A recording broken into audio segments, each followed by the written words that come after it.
All right, folks, for today's beginners class, there are a couple things we're going to be going over. One, we're going to be refining some of the details in our blocking basic motions, our first blocking basic motions that we want to make sure that we're really comfortable with as we're continuing to move towards promotions. Right? In addition to that, we're going to be working on some of the details of striking and moving, right? Being able to change our location and still throw strikes. We'll go into the details there. And then, of course, we're going to be wrapping up our discussion on manners for this month. All right, so let's get started with some warm-ups, and then we'll get into class from there.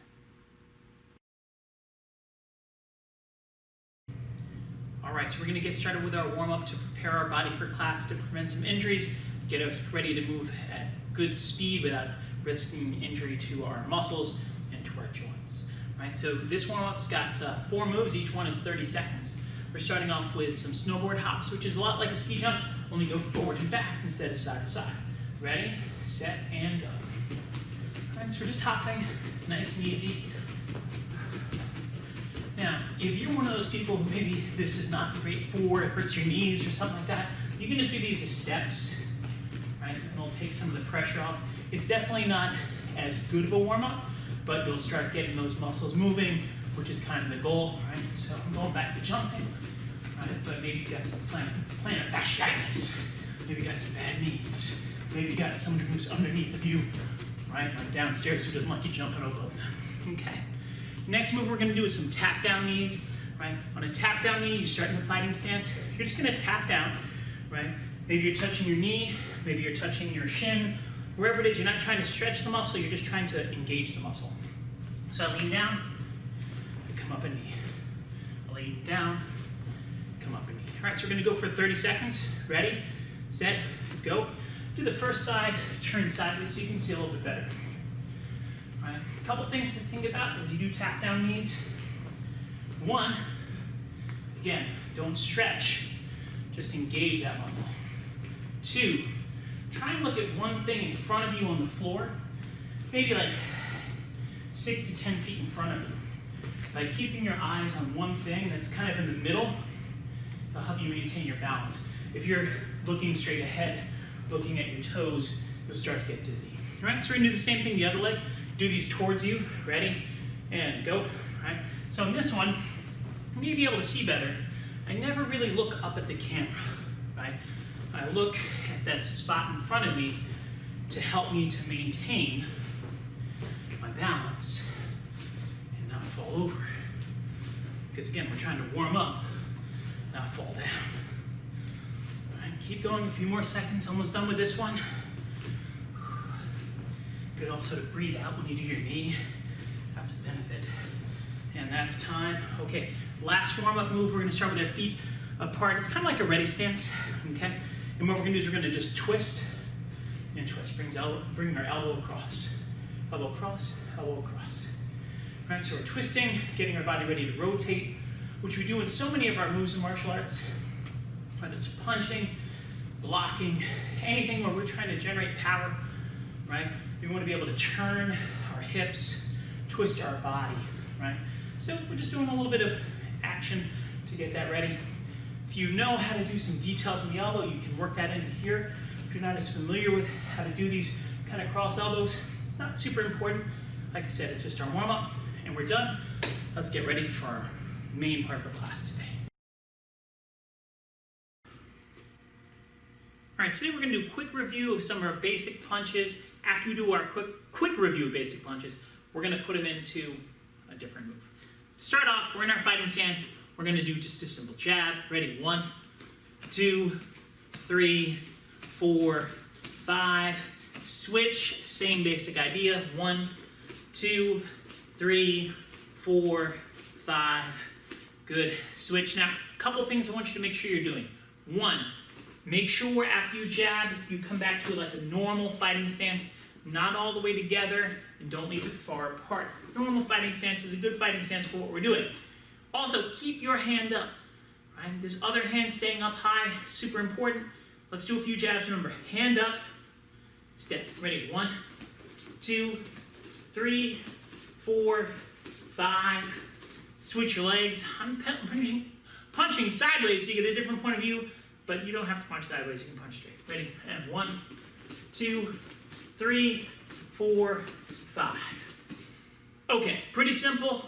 Let's switch it up to doing the cross. We're going to twist and punch. Ready? 1, twist, come back. 2, 3, 4, 5. Switch it up, the same basic idea. 1, 2, 3, 4, 5. Okay, we're going to work on a detail or two.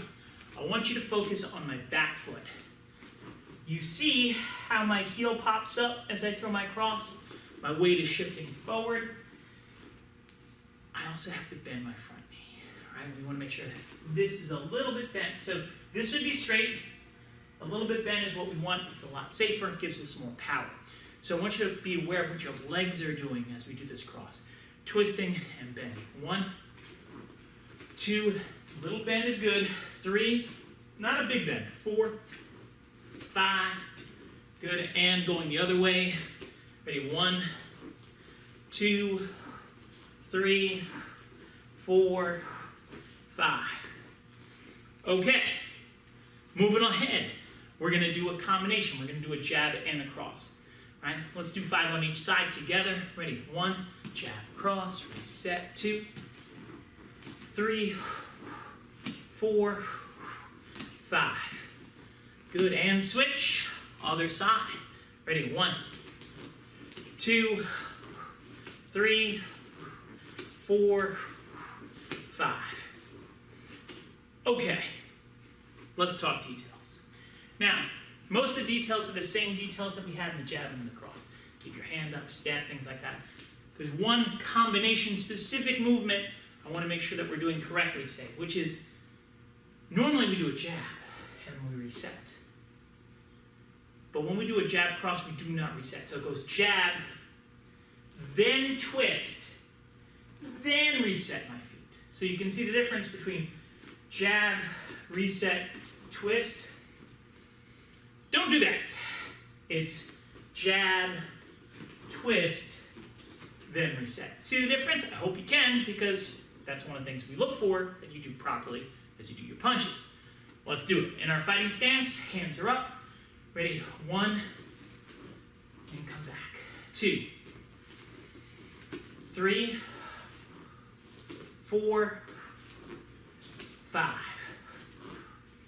Okay, we're going the other direction. Same basic idea. Ready? 1, 2, 3, 4, 5. Okay, so that's just a quick basic review of our jabs and our crosses. Now I gotta spice things up. All right, so now we're gonna use our chair, right? And what we're gonna be doing is we're using our chair as kind of a stand-in for a target. If you have a heavy bag or a Wave Master and you wanna use that, great, it's fantastic, it'll be even better. But for most of us, we don't have that kind of equipment in our house. We have a chair, and the chair is just working as a target. You could put almost anything there, as long as it's about chair size, right? You could even put like a pillow on the floor and move towards that, punch towards that, whatever it is. But a chair, I find, is readily accessible and easily used. What you're gonna find is if I'm in a fighting stance, and I'm facing towards a chair, you can see I have one leg in front, my left leg is in front. As I move around this chair, and you and I can be able to see this right now, but my left leg is in front. As I move around the chair over here, my left leg is in front, right? And this whole time, I want you to watch my shoulders now. As I move, I kind of keep this hand towards the chair, right? You can see my left hand is always forward as I'm rotating around the chair, right? That's how we want to be able to move in a fighting stance. What a lot of people do is as they move around, they kind of like go this way, and we don't want that. That would be bad. Now, let's do some punches towards the chair. Don't hit the chair. Towards the chair does not mean punch the chair. I've had so many kids this week punching chairs. I'm like, don't punch the chair. They're like, oh, that's right, you told me. Don't. All right, so if I'm in my fighting stance, we're going to just do some jabs. So we jab towards the chair, and then we move. Jab towards the chair, and you move. Now, you can see for me, the chair is low enough, jab, that I won't hit it. If your chair is too hot, jab. Either because you're a little bit shorter than me, jab.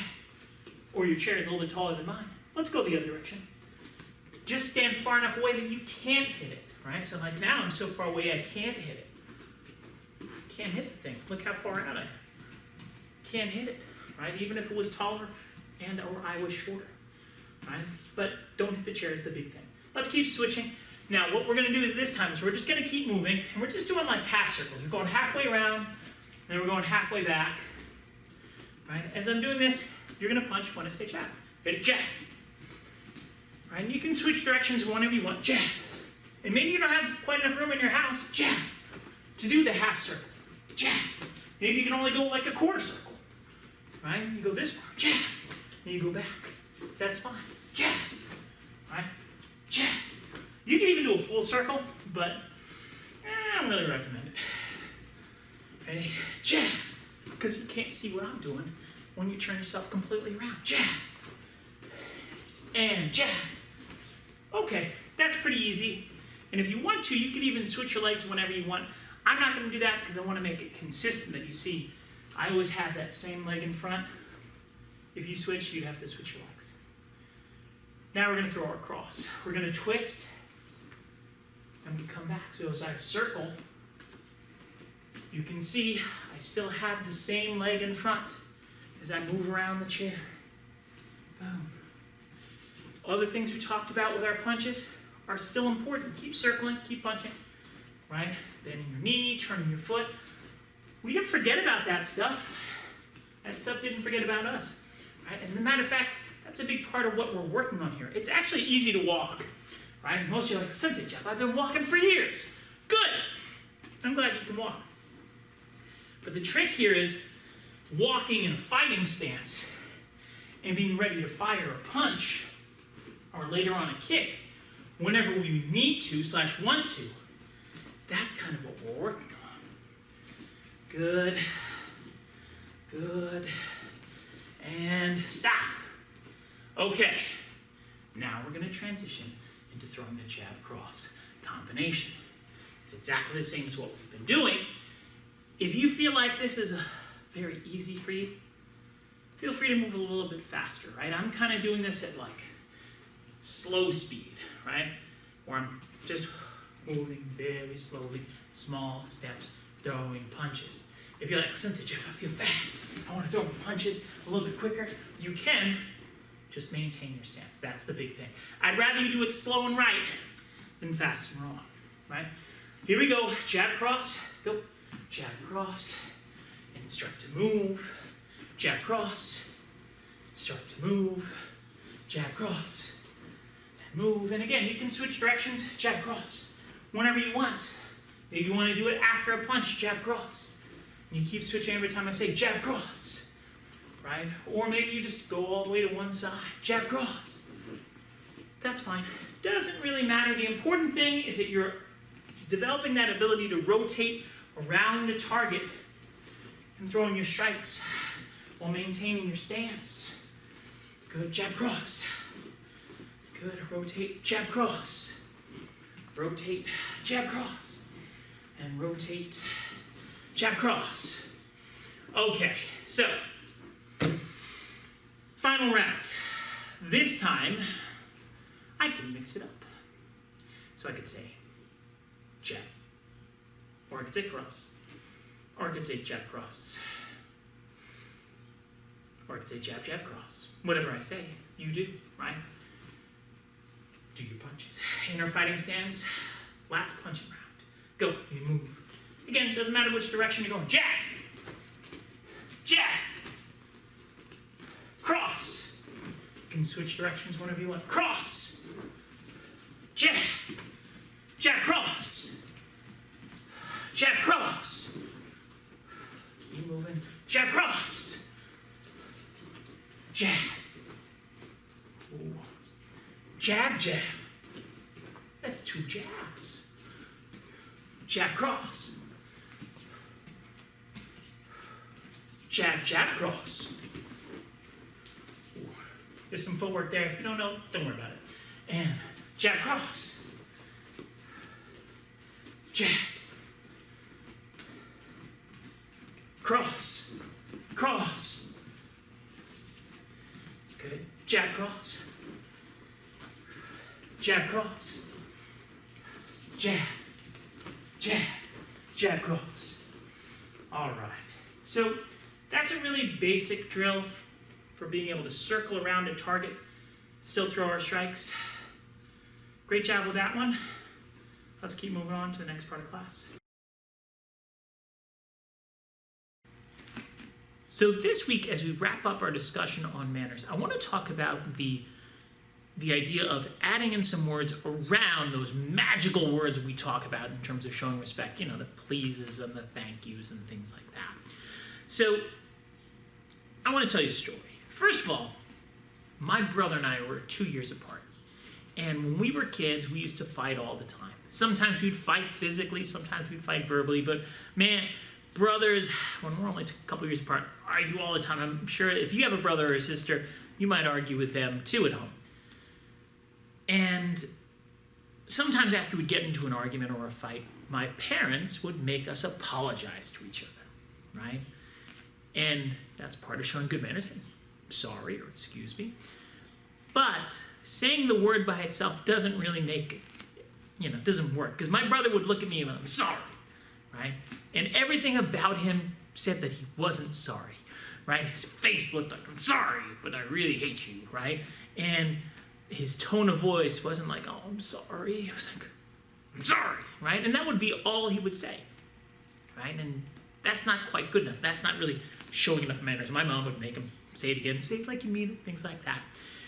And what we want to do is understand that the words please and thank you aren't quite enough. We want to kind of add a little bit more to that. So an example of that might be, let's say that someone does something really nice for you, right? Let's say they make your favorite food. I don't know what your favorite food is. Maybe it's cookies, all right? We'll go with cookies for you, right?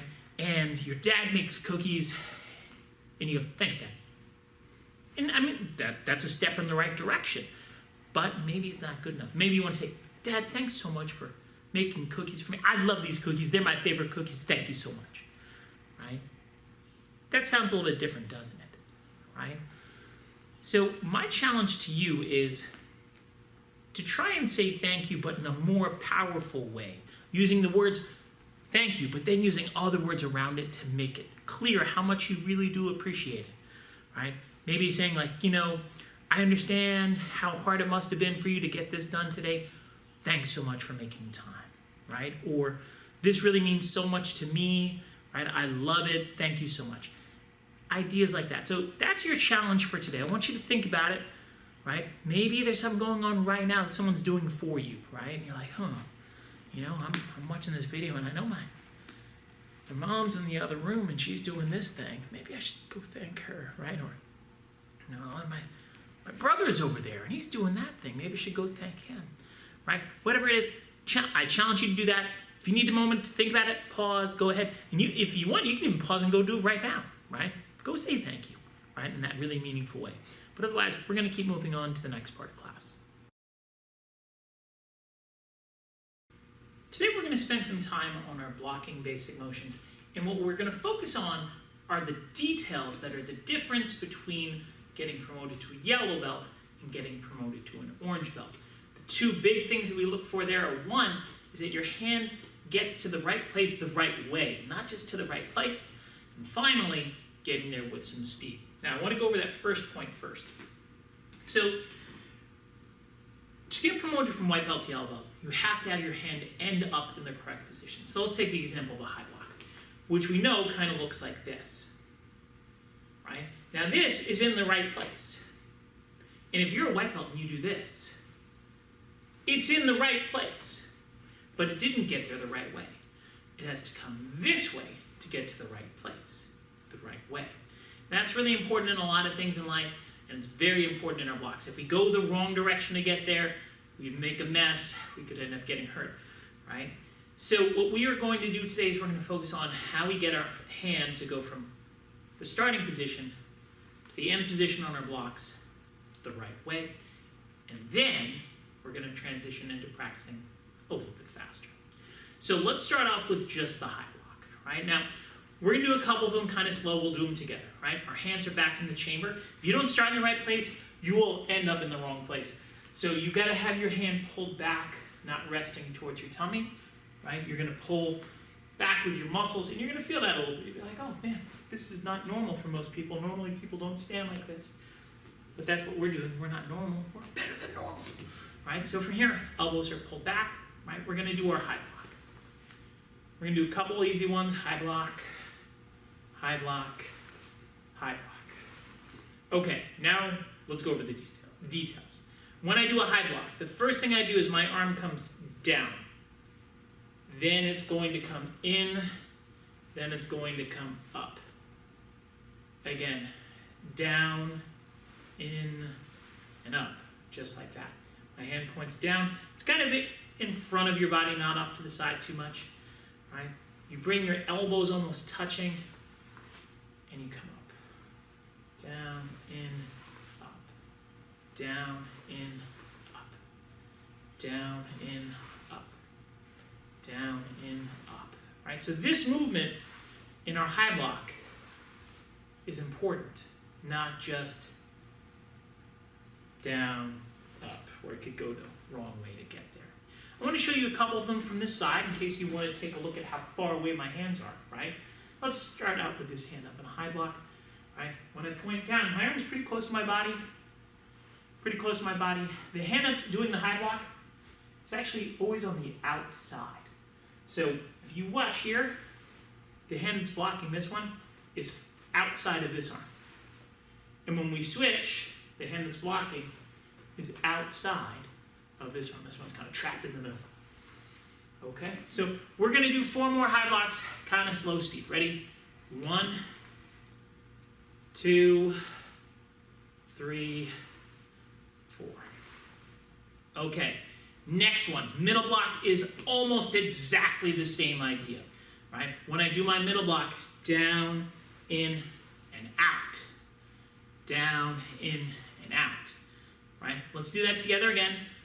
Point this down, bring my arms together, almost have my elbows touch, and come out, and there's my middle block. Down, in, out. Down, in, and out. Down, in, and out. Okay? Now, just like on the other block, when I do my middle block, the hand that's blocking is on the outside. This one's trapped. This one can move free. It does the block. Down, in, this one is trapped. This one can move free. Out. Down, in, out. Down, in, out. Now I want to take a minute and explain on those 2 blocks why it's so important for the hand that's blocking to be on the outside. Because it is important. When I do a high block or a middle block, if I put my hand that's blocking on the inside, it gets trapped between my arms, and you can get your arm so you punch yourself in the face. Now you might be saying, Sensei Jeff, that would never happen, it's ridiculous. You'd be wrong. I have seen students punch themselves directly in the face doing blocks. I actually had one student who punched himself so hard, he knocked himself down and then was wondering who hit him. And I was like, it was you. Okay? You don't want to have your arm on the inside because you'll punch yourself in the face. Keep it on the outside. It'll let your arm move smoothly, have power, and you won't knock yourself unconscious, I hope. I mean, I guess you could still, but it's much, much harder, right? So we're going to do 4 middle blocks together, starting with this hand, your left hand. Point it down, come in, out. Down, in, and out. Down, in, and out. Okay. Next block, crossbody block. Crossbody block in some ways is easier, right? It's pretty simple. You put your arm up like you're flexing a muscle, and you go across your body. Again, from here to here, other side, same idea, just like that. Okay, so let's do that together, right? Bring up your arm. Now this hand is kind of extra credit, but since this is such an easy block, you can do this as well. Put your hand by your shoulder, right? Like you're tapping yourself on your shoulder with the thumb side of your hand, and you go across. Boom, other side. Boom, just take turns. Out, across, out, across, out, across, out, across. Okay? Pretty simple. Pretty simple. To me, that's kind of the easiest of the blocks, right? Really only got 2 parts to it. Last one, low block. When we do our low block, the hand comes up. And it's kind of like you're covering your cough with your elbow, right? Not with your hand, with your elbow. And then you come down.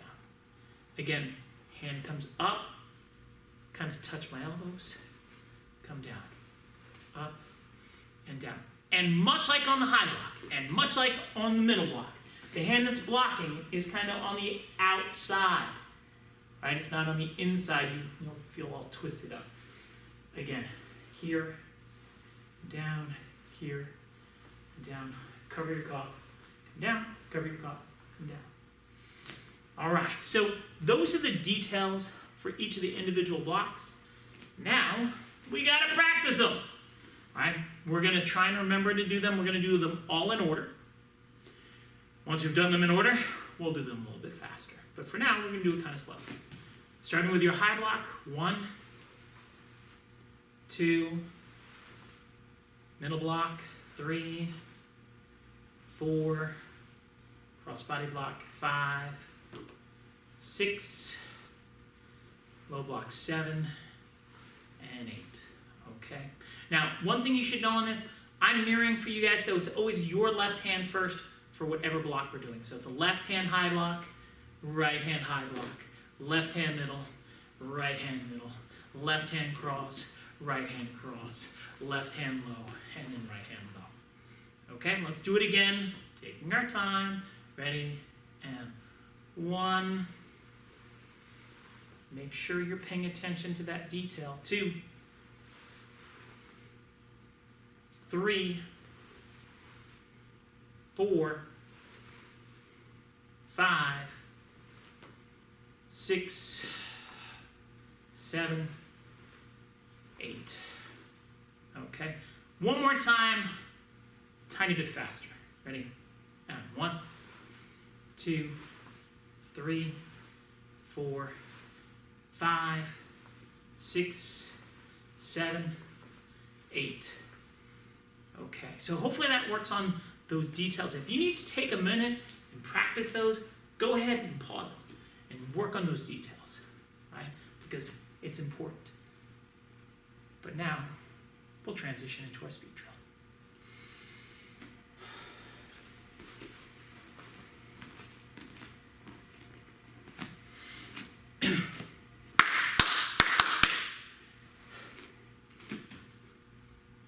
All right, so we're going to do our block and basic motions. This time, we're doing the slow, fast version of the drill. How does that work? We do the block slow until I say fast. And when I say fast, you do it as quick as you can. What does it kind of look like if we're doing a high block? It's slow, slow, slow, slow, slow, slow. Right? On the other hand, slow, slow, fast. And as soon as I say fast, you stack that hand into position. Slow, slow, fast. Slow, slow, slow, slow, fast.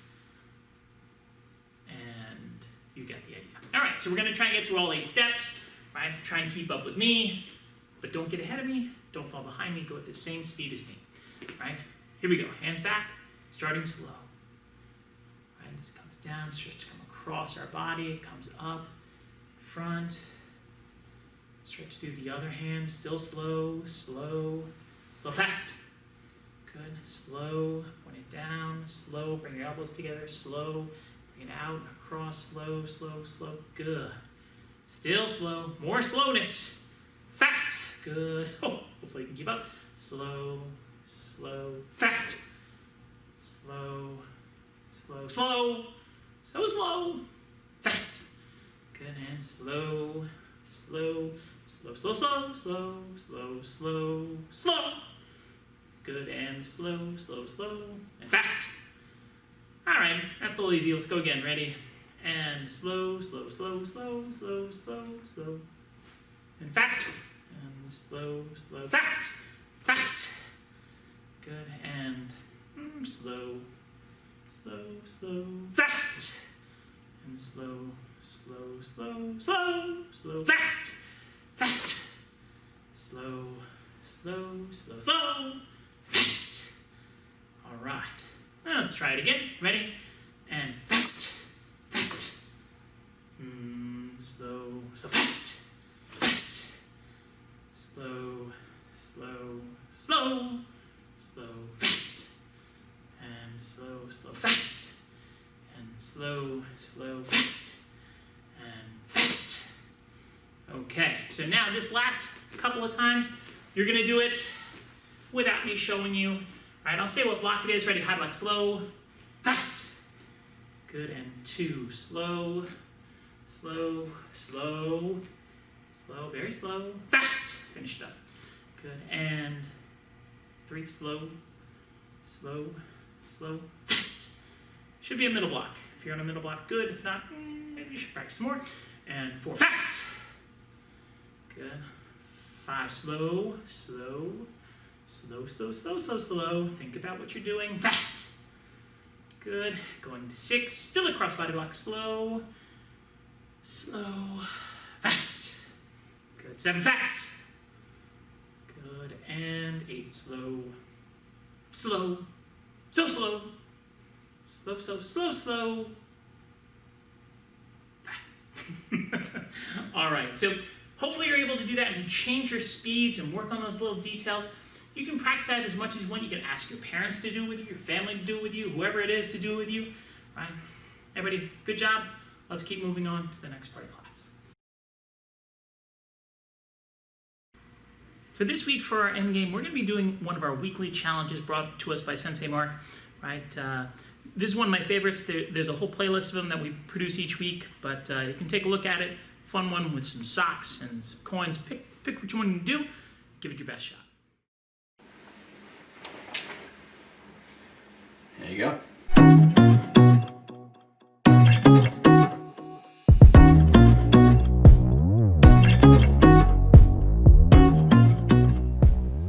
What's up, guys? Sensei Mark here again. Today, I want to teach you 2 of my favorite drills for building coordination and hand speed. Let's do it. So, for this first drill, all you're going to need is a pair of socks. Now, you can actually use maybe a small ball or a small stuffed animal you can grab with one hand, but today, I'm using socks. So what you can do is you're going to ball them up nice and tight, just by rolling them inside the other one. And you're going to hold that sock ball in one hand. And the way this looks is out, like I just did a punch with one arm. Now, the other hand's by my face. Now, the goal here is to drop the sock. And as it's falling, I'm going to switch my hands quickly and snatch it out of the air. Now the rules are I have to grab from behind it. I can't grab from underneath or from the side. That's cheating. So I hold it out straight, other hand by my cheek. I'm going to punch and switch, grab. And I'll do the other hand next. And the goal here is to get as many times in a row as you can and as fast as you can, like this.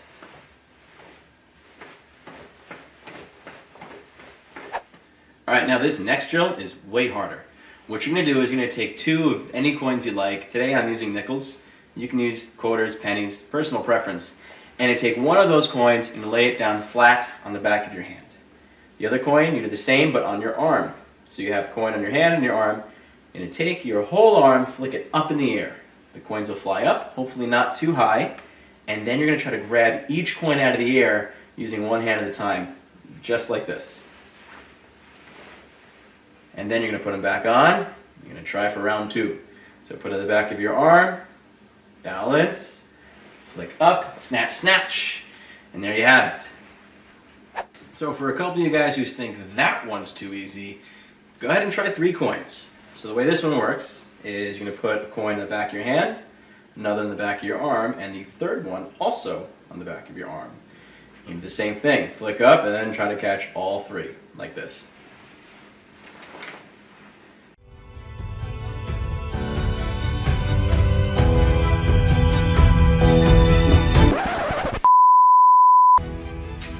Bonus round. Let's go for 4. 1, 2, 3, and 4.